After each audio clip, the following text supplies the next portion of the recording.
Bonjour chers parents, j'espère que vous allez tous très bien. Bienvenue dans la classe de Rahma. Aujourd'hui, je vais répondre à une petite question qui m'est revenue plusieurs fois cette semaine, à savoir si c'est une bonne idée de faire sauter son enfant de classe sous prétexte qu'il est bon, sous prétexte qu'il est doué. Des fois, en tant que parents, il nous arrive de se dire que notre enfant est doué ou des fois, on s'imagine que c'est un génie.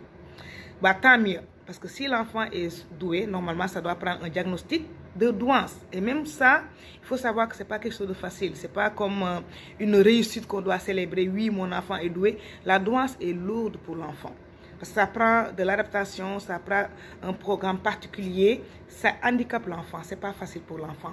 Donc, je pense pas que c'est une bonne idée déjà de se battre pour que son enfant soit comme un surdoué parce que c'est pas facile, mais alors pas du tout. Alors, ce qui est pire, c'est quand vraiment tu te bats pour que ton enfant saute de classe alors que l'enfant n'est pas prêt. L'enfant peut ne pas être prêt.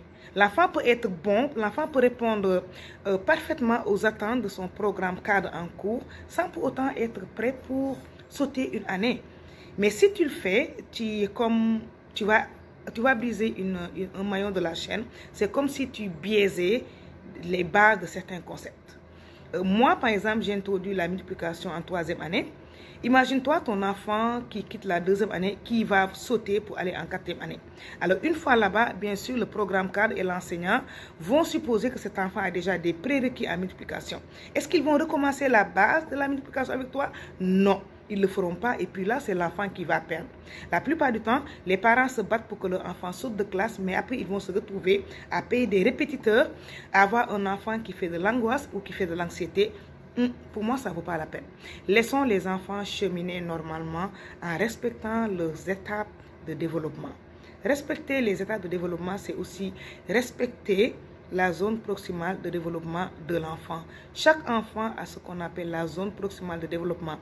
Et cette zone-là, elle est travaillée par rapport à l'année d'études que l'enfant fréquente. Si votre enfant est en 1re année, vous voyez bien qu'il est très bien. Ne le faites pas sauter, ne l'amenez pas en 3e année. Parce qu'il y a des concepts en 2e année qu'il aura forcément perdu et puis il sera obligé de faire un rattrapage. Des fois, c'est des enfants après qui se retrouvent perdant leur estime de soi, qui se retrouvent dans un cadre d'apprentissage qui ne répond pas à leur niveau.